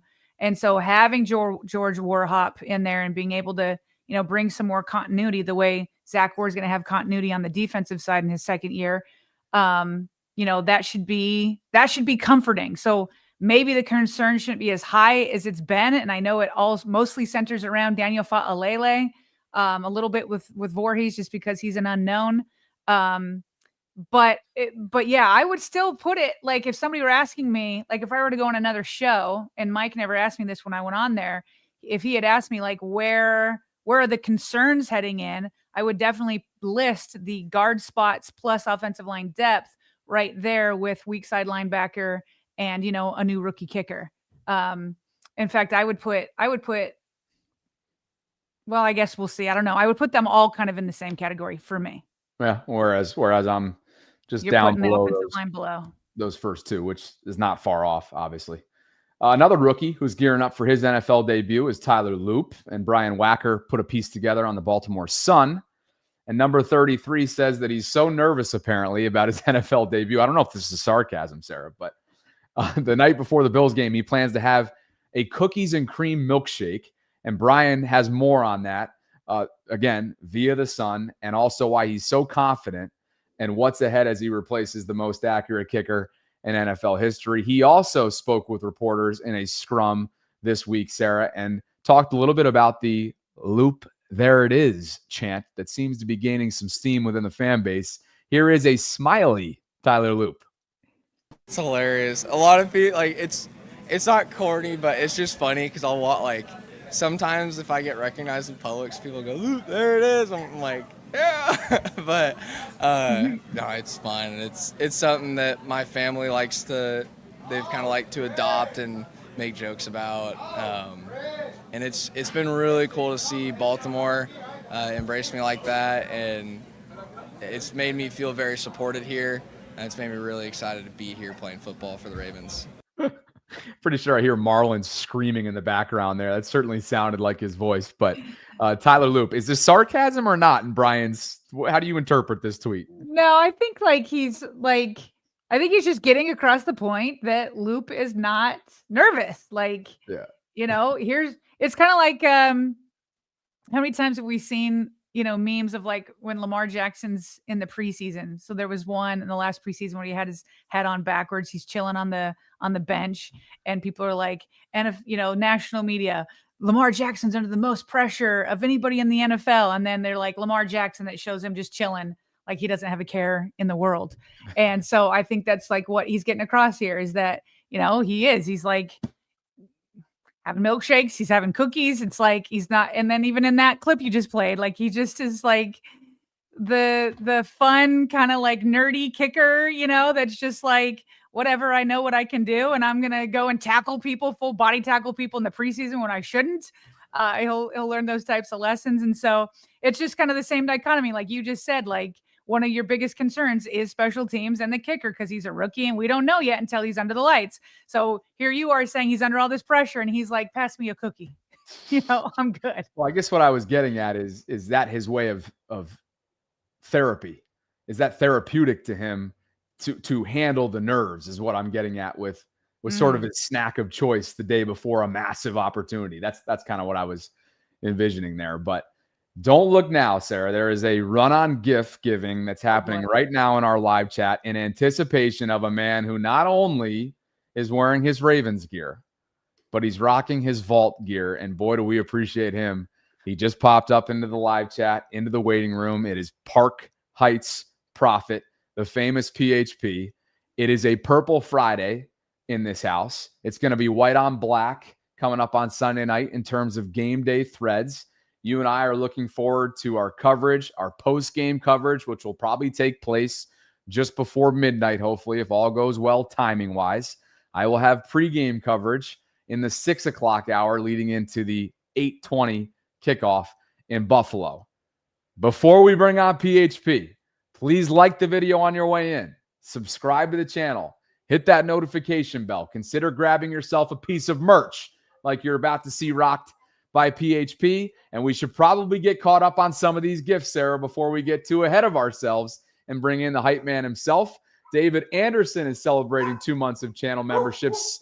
Tilly's fired up about the gifts that's running on right now because there's dogs outside the window. And David writes, I truly appreciate all the gifts for new members of the Vault and the Voltrons. Ready for Sunday Night Football. Let's go Flock. I love when people renew, Sarah, and 10 new folks in a month from now are going to have a chance to renew because look who's in the house with a fresh new profile photo, I might add. Here comes Minx to Cutie with a 10-spot partner.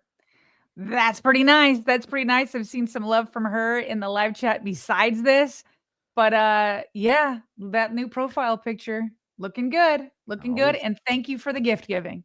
Always catches our eye when people update it. Minx the Cutie's also celebrating 2 months of channel membership. And she says it's Purple Friday. And I love my Voltrons. We love Bobby and Sarah. And Mike, in between those two super chats, has gifted 5 additional channel memberships. 5 new Voltrons, baby. The love is real today. And Adam has become our newest channel member, our newest Voltron. We will give you a count. Sarah, we began the show at 643 overall in terms of total Voltrons. And I get the sense that we're about to tally up some more because shall we bring this guy on? Right before you do, we should. But if I do the math correctly, because Minx Dacuta gave 10 times 5 equals 50 equals Ma the Meatloaf. Does it really? Is that our threshold? We said 50. Magenta's 50.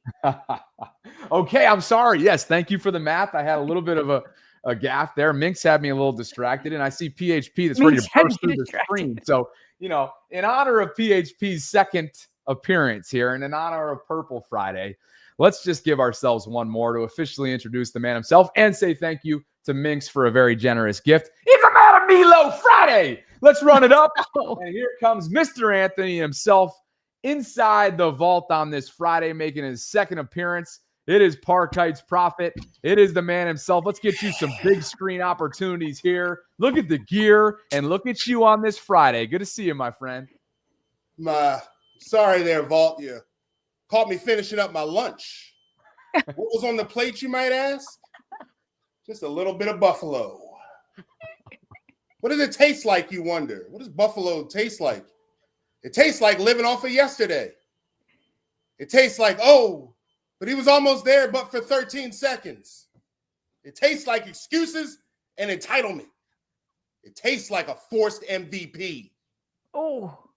That city is only known for 3 things: losing 4 Super Bowls in a row, putting some sauce on some buffalo wings, and being close to some water that's spilling over that's not even theirs, doesn't even belong to them. And so it looks like you had a good guest on a minute ago. Seems like a great guy. But I can tell you what he's never seen in Buffalo. It's this. He's never seen this. He's certainly never seen this. And so what we're talking about here is a team that has never tasted glory. But we in Baltimore have feasted on Buffalo for a long time. And so as we go into week 1, we keep hearing those words, 20-0. Woke me up out of my sleep this morning, 20-0. You heard it walking down the street. You were in the grocery store. Maybe you were at the gym, driving around town. You were sitting in a meeting at work, 20-0. It's echoing all across the land. It begins in 2 days and 7 hours. It's not payback. It's not retribution. This is the first step towards glory. You see, we're getting ready to fly high. And as Andre 3000 said, spaceships don't come equipped with a rear view mirror. And so we're not looking back at January. We're not looking back at the past about what happened. Ignore the pundits. They make every week mean nothing. every success feel like a letdown by holding us hostage to the failures of yesterday. Today's a new day, and we begin with a clean slate and a march towards greatness. Haven't won a Super Bowl yet. 20-0. Well, Mark dropped that pass in the end zone. 20-0. Lamar got left off of another list. 20-0. They find ways to discredit everything that we do. Give all the grace in the world to quarterbacks who haven't even won a playoff game. Quarterbacks who haven't made the playoffs since phones started text messaging. 20-0. Whole world tells us all the pressure in the world rests in Baltimore. 20-0. I'm going to turn my attention to Sunday, to a nameless, faceless opponent from up north. I'm calling my shot now, guys. We're going to see that Jackson 5. Woo. Mike Green's having 2 or 3 sacks. We're getting a pick from Nate, from Malachi, maybe from both. Hamilton will probably have a sack. It's going to be an absolute beatdown in Buffalo. And you know why? Because I'm from West Baltimore, and we like our wings fried hard. And so what we're going to do is take a nice 410 boot and put it right up them boys from up north. And so the minute I get there, the minute I enter the town limits of that disgrace by the lake, just know that the mayor of Buffalo is no longer Christopher Scanlon, but it becomes the Park Heights Prophet. And so Buffalo will be my town from the minute I get there until the minute I leave. How can I be concerned with fans who have never seen a Lombardi except for in a museum? How can I be concerned about fans who will discredit their own team just so their quarterback can win an MVP and then lose to Patrick again? What could they say to us that they got a little bit closer, but they haven't? We're all in the same place. We're all starting 0-0. But we're going to come on Sunday, and we're going to show them what it looks like when a flock of Ravens get together. And so, Vault, you have got to be ready. Put all your energy. It's a slow burn. We got 2 more days. So don't get too excited tonight. Sleep well. Don't get too crazy tomorrow. Sleep well. But come Sunday, when that ball is kicked off, I just want to tell the Bills fans, if you're in here, I just want to tell you something. Any Bills fans who might be listening, any Bills fans who might watch this later, maybe it gets circulated on Bills Twitter and they want to try to dox me. Come and see about your boy wherever you want to go. But I'll be in Buffalo on Sunday, and I'm more than certain there'll be nothing but gracious when the mayor's in town. They'll say, there he goes. It's PHP. And there they go. That are the Ravens. Just want to let those fans who've been chasing the ghost of Mahomes, been living through the life of Jim Kelly, just know that I'm not coming to Buffalo to watch a Bills game. You're coming to the toe jam dumpster juice of a stadium to watch a Ravens game with me.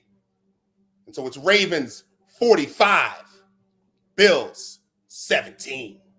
Woo! That PHP. a second sermon is in as many months from this guy, PHP. It's great to have you back on. Thank you for blessing everyone with your words. So good. How are you? How are you doing?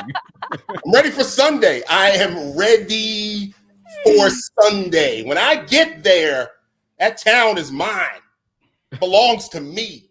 Everything runs through me from the minute I get there to the minute I leave. Nobody's eating a chicken wing unless I say they can. The tailgate runs through me. PHP, how long did it take you to write that? That was 30 seconds. 30 seconds. Okay. About 30 seconds. Oh man. A lot of ad libs. Just a couple of key points I wanted to put down. Just a couple of key points. I had to get the mayor's name right. Yeah. That's about it. That was ad-libbing for the most part. Just a couple of key points. Okay. A couple of high, as they say in the business world, just a couple of high level outline. Just a high Dude, level. Sarah and I just want to continue to express in all seriousness, our never-ending appreciation for what you and these loyal Voltrons have done for us in recent months. It has been just an infusion of gratitude that we feel on a daily basis that you guys pour into the show. And as a result, I'm sure it has everything to do with that, right? Your undying passion for your team. So, but it's been contagious, bro. We talked about this. Your love and your commitment to us and your team has been contagious in the chat. And we really feel like you're one of the spearheaders of doing so for us. So we want to say thank you to you.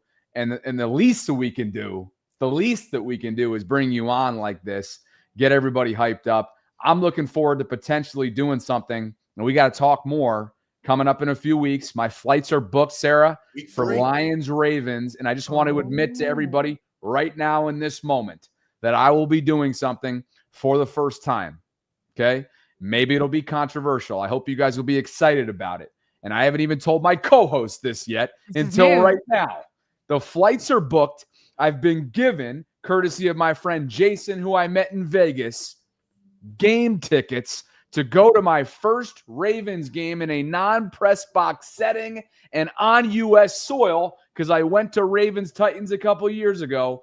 I will be sitting club level, courtesy of Jason, friend of the show, and probably seeing you, as one Mark Ingram once said, outside the bank prior to the game, leaving at the end of the third quarter so that Sarah and I can successfully start our show on time. I'll see you. Lot G, buddy. Lot G. Okay, we're going to talk about the logistics and how I'm going to do my pregame show live from Lot G, because it's all going down right then and there. Hey, no Bobby back out. You should be in Buffalo in 2 days. You should be there. I know I should be. I'm giving you Detroit, and we'll go from there. All right, we're gonna own the city. Just think about Buffalo. What do you got going on? You're a valley town. You got mountains around you. There's no commerce. There's no industry. What is it? What is it? You got chicken wings and a team who can't win a Super Bowl. Good for you. Fantastic. Can't wait to see you. It's going to be all smiles and hugs when I get there, because all that trash they talk online, they don't talk it in person. Then they're all to be in the house. We cannot wait. I cannot wait to see you in person. Sarah and I thank you. Endless amounts of thanks. We hope you enjoy your weekend, my friend. Member. I'm here for everybody. I'm just speaking for the Vault. That's all. We hope you're safe on the way up to Western New York. And please call into my pregame show if you would on Sunday, so I can get a feel for what you have going on outside of Orchard Park. Oh, what you're going to have is me standing around and everybody going, it's him. He's here. This guy. Hey, you enjoy the rest of your Friday. We appreciate you for the sermon, and I'll talk to you later this weekend and beyond as we get ready for Detroit Ravens. All right. 45-17. You heard it here first. Yes, you did. Appreciate you, Park Heights. Oh, man, that did not miss. He does not miss. He does not miss. Ooh, the energy. The energy. I just can imagine him up in Buffalo wearing all that gear, just ready to take on anybody that wants to talk to him. Anybody else. He'll be ready. And just to reiterate, he has been ready for months now, really kind of powering this show, bringing a ton of support. We have a slew of super chats and gifts to get to, and we will in just a second. But Sarah, right before we came on, just a little tease, if you will, Jeremy Fowler of ESPN noting that Micah Parsons reportedly had interest in joining the Ravens prior to being traded by Dallas to Green Bay last week. So just a little what if you will, from Micah Parsons, as tweeted out by Jeremy Fowler. Yeah, well, that's not surprising. I'm sure a lot of players. I know. I wanted to point that out. Mrs. PHP is in the house. Let's go. She says, I'm at work, so I can't be, but I'm in the chat. And what I love even more is that she made sure to update her name. That is awesome. Yeah. Let's go. Great. Mrs. PHP. I have a feeling these two are just a power couple right here. Yeah, I get the sense that too. He's got unbelievable energy. man, the way that he I love the way that he puts these sentences together. I mean, he says he's ad-libbing. That's pretty highly skilled ad-lib that he just gave us for what felt like 5 minutes. My favorite line was that he was awakened by the words 20-0. Like Oh, he's yeah. like wakened out of sleep, and that's the words he hears. That was Oh, like yeah. there were a lot of good lines in there, but I think that was my favorite. And then Yeah. him talking at the end when you were saying, like, what are they gonna say when you're there in Buffalo? He's like, oh, they're gonna say it's him. You're right. He keeps pulling them out from his breadbasket. So Yeah. thank you to the first lady, Mrs. PHP, for letting Is herself. Mrs. PHP gonna be in Buffalo? That's my question. Yeah, I wonder if they're traveling together. I don't know. You going into enemy territory, Mrs. PHP? Let us know. And one more shout out because he is a patron, as is his daughter Octavia. And maybe, just maybe, we'll have to give an honorary patron shout out, Sarah, to the birth of their new son. That is the Cool family. David, his wife, and his daughter Octavia have officially welcomed Daxon into the world. So congratulations. Please join us in sharing our well wishes to the Cool family. Daxon is the newest Ravens fan, Sarah, and he has officially arrived. That is awesome. I'm glad that we got this email from the update. I love it when Voltrons like to share their personal news with us because it just shows the community that we're building here and a family-like feel. So congratulations to David and his whole family. I mean, I'm a little bit jealous that some of my favorite stages are when the babies are like the infant babies. Oh, I love them. Yeah. I love them. So just soak it up all you can, David. Yeah. Best wishes, man. That's awesome. And thank you again, as always, like you referenced, Sarah. We love when we hear from folks, directly like that via email. You can do the same by visiting, just going to your email inbox. BaltimoreRavensVault@gmail.com is where we can be reached. And we just love it. We absolutely love it. Adam's become, I mean, no surprise, Sarah. PHP comes on, and all of a sudden there's a run on both channel memberships, gifts, and also super chats. So let's rip through some of these, get our patrons involved, and some closing words from us leading into the weekend. Adam has become our newest channel member. Wildlife Wale drops a 20 spot. That's the orange banner attached. This one's for you. It says logged on to catch PHP fever.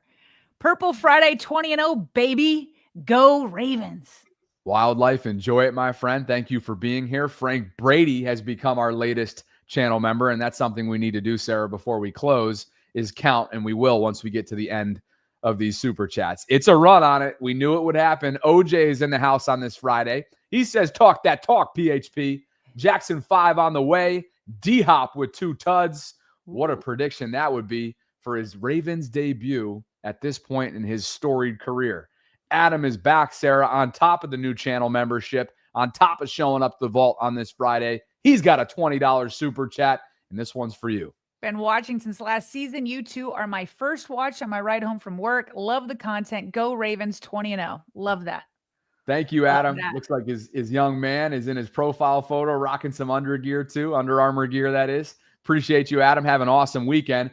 Mother Meatloaf! Eric Hill comes in on this Friday. What's up, Eric? He says, if no one tells you they love you today, just know that I do, and hug your loved ones tight. Appreciate you, Eric. Thank you for the sentiment. And look who's celebrating 1 month of channel membership that he must have been gifted. This one's for you. I love when you read Jake Asman, what the biggest Jets YouTuber, I might add, by the way. And like literally, like the subscribers, you mean? All right. He's the top. Nice. He's the top Jets YouTuber. Partial, regardless of whether he was or not, which he is. He would be in my mind. That's my guy, our guy. He's opened up a ton of opportunities for the show. He continues to dominate in the New York market, and he's celebrating 1 month of channel membership. Maybe it was a gift to himself because he always comes on. He seems to give a gift. He says, death, taxes, and Ravens talk from Sarah in Tampa, Trossett. Sarah for life. This guy cracks me up. Thank you, Jake. He's already been live today. They got all kinds of stuff. It's getting ready, of course, for Jets Steelers, as we predicted earlier on in our episode. Eric Hill, Sarah, has donated on top of his super chat of 50, an additional 10 channel members. We got a lot to count. We started at 643, so we'll count up where we're at. We appreciate you, Eric. And That's magenta. Why don't you help me out? I cut out. I need to fix my audio settings. I cut out. Until I fix it, it's got to be all you. Appreciate you, Eric. Thank you, my guy. Ma, wherever you are in upstate New York, it's the meatloaf on aisle 8. Thank you, Eric.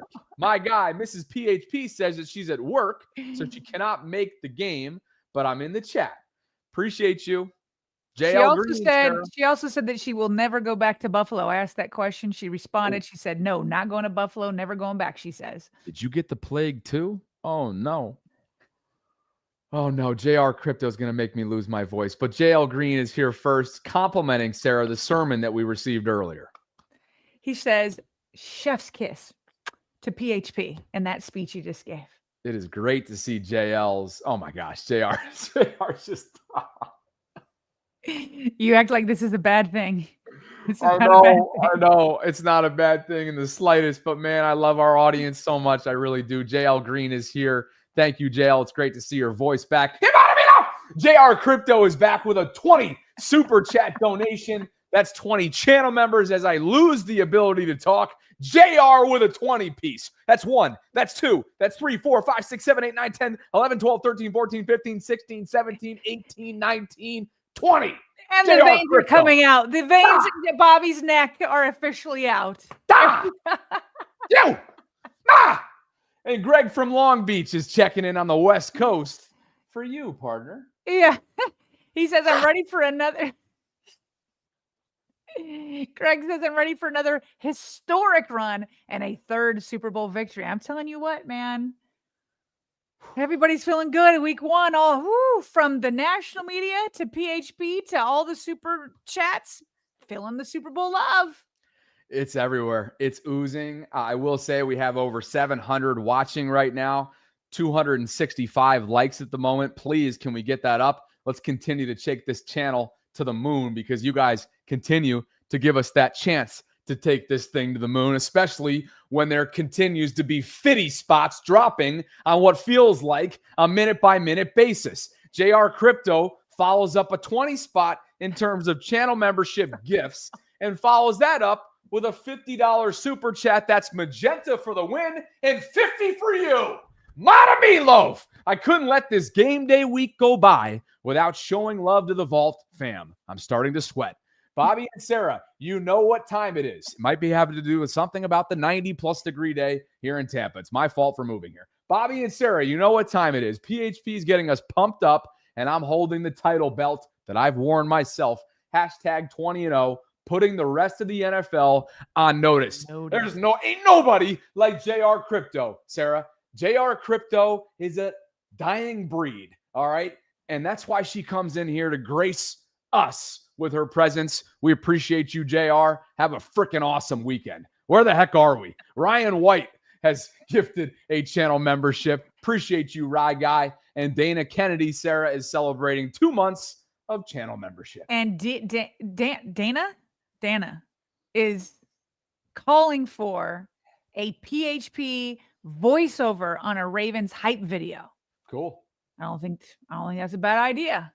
For now, I like him as the PHP Vault hype man. I love it.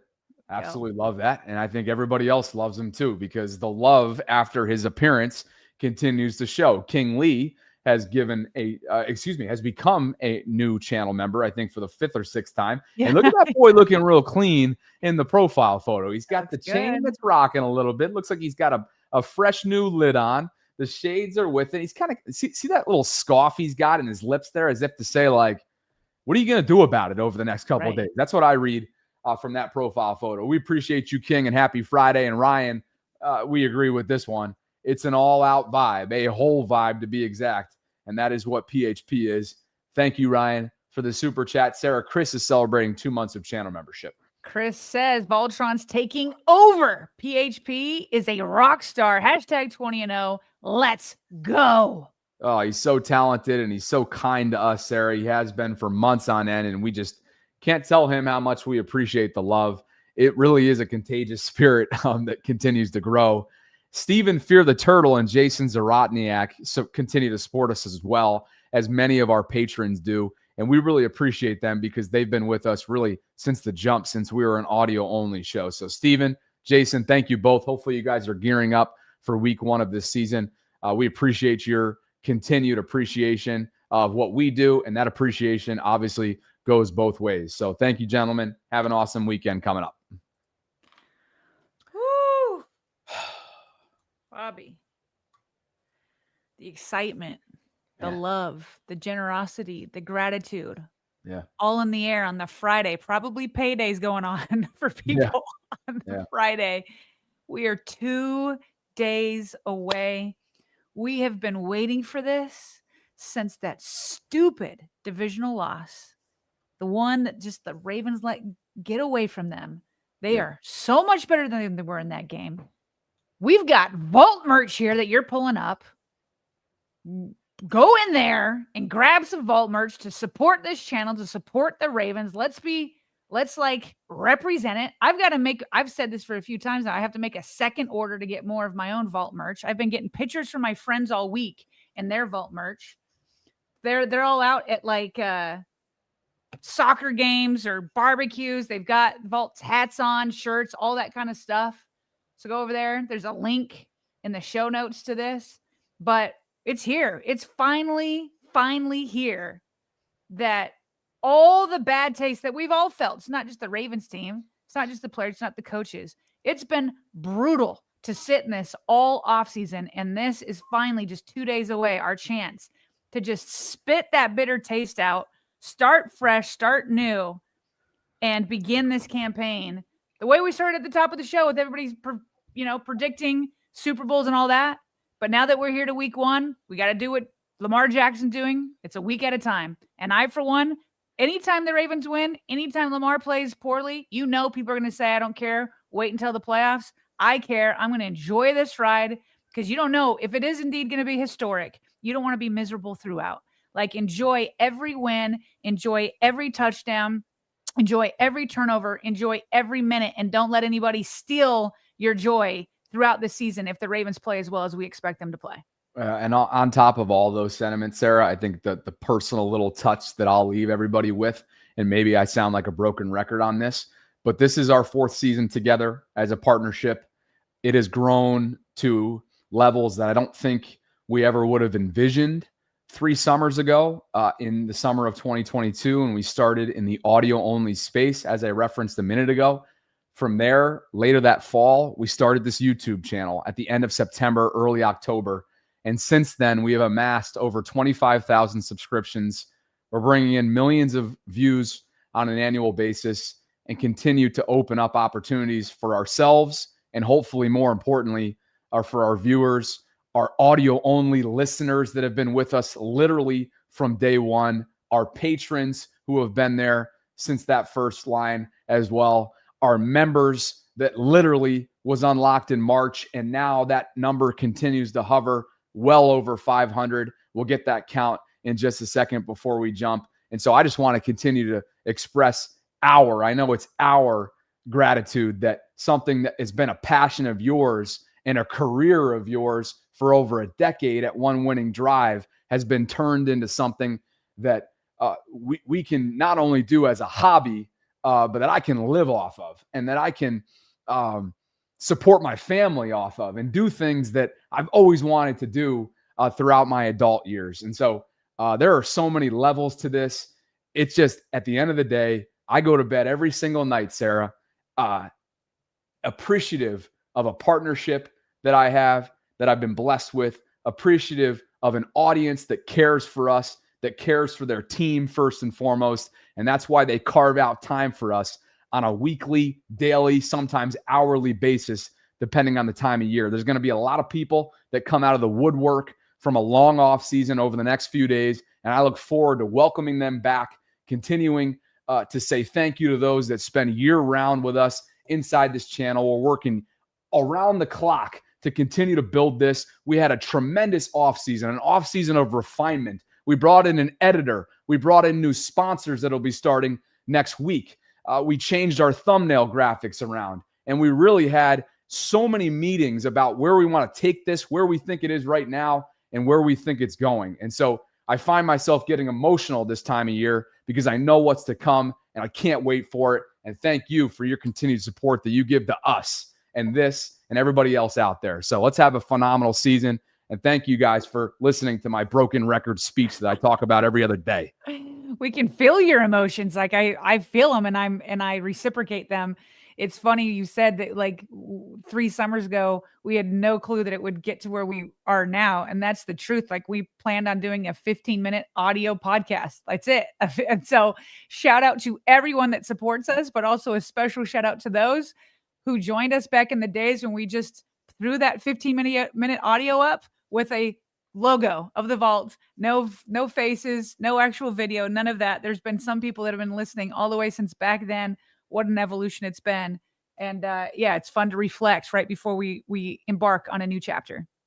No doubt. And we hope that you guys are with us along the way for this. And we stay committed to who ultimately is our employer. I think we've been saying that from the jump. You guys are our employer. You know, we answer to you in a lot of ways. And I think that that's been a fun experience, knowing that it just comes with such a level of creative freedom, such a level of flexibility for our lives. And we continue to get ready for year number 4, Sarah, with you being in Columbus and me now being in Tampa. My flights are booked. Just in case you missed it, I will be back in Baltimore, apparently in Lot G, against my will, coming up for Lions Ravens. That's later this month. And we have so much to celebrate and look forward to. And before we close, Sarah, we had 3 more super chats come in. Park Heights Prophet says, like B Rabbit at the end of 8 Mile. Gotta rock the house and get back to work, LOL. He gave us 5 minutes, and yes, he did. My gosh, those 5 minutes were pretty electric from PHP. And shout out to, again, his missus, PHP, for showing up in the live chat as well. Sarah, Mike M has gifted an additional channel membership. We appreciate you, Mike, for all the love. You're one of those guys that's been with us from the jump. And Hybrid Theory has been as well, Sarah. Looks like something's on the way. Nice. He says, my merch order should be here September 8th. Can't wait. First Purple Friday, LFG.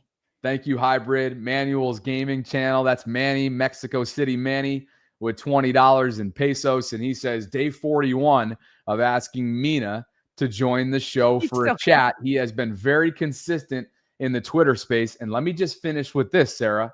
Maybe, just maybe, our avenue, our path to Mina just showed up because Lily Blum texted us. What? She wanted to let me know that she was watching the channel when you gave her shout out, because Mina quote tweeted her earlier on. And she goes, I'm just listening to you and Sarah. So funny. Still spiraling, by the way, with how many folks are picking the Ravens, her team, her hometown team, to win the Super Bowl this year. Oh, man. Yeah, we do. Yeah, Lily's our girl. She's got to get us an in with Mina. Yep. Is she still listening? Is she still out there? So there you have it. Lily, if you are listening, I will text you back as soon as we finish things up. And we appreciate everything that she's done for us. Like you referenced earlier, oh my gosh, the super chats continue. Sarah, she has referenced, obviously, or as you referenced earlier on, that Lily's been a great help and a subscriber and a friend of the show for a while. And then I went and met her in person in Indianapolis during the Combine, and she helped us with some guests then, and she's helped in the past too. So maybe we can go back to the well, if you will, for Mina, because I know a lot of people, Manny included, would love to see her inside the vault. Why don't you take this one from Winstone's Chronicles? Win says, preach PHP. We're taking no prisoners, 20-0. Let's go. Thank you, Winstones. A 1999 with an orange banner attached that leads us into the weekend, Sarah, and season number 4 of the Vault is upon us, coming up on Sunday night. We will have coverage after Inside the Vault. I will have pregame coverage beginning in the 6 o'clock hour on the Bobby Baltimore side of things. I look forward to it, partner. Thank you so much for a great week. Thanks to all of you. I can't wait to get this thing started coming up on Sunday. And again, if you could on the way out, please like the video, subscribe, hit that notification bell. Consider becoming a channel member this football season. Consider gift-giving membership, and consider getting yourself a piece of Vault merch by visiting thevaultpod.com/shop. 2 new sponsors coming to the Vault. Baltimore ties to both coming up next week. We will tell you more about them, and we will see you coming up on Sunday right here inside this here Vault. For Sarah Ellison, I'm Bobby Trossett signing off from this Purple Friday edition. Thank you for joining us. And as always, Voltrons, We appreciate you guys. Thanks for spending some time with us here inside the vault. We'll talk to you soon.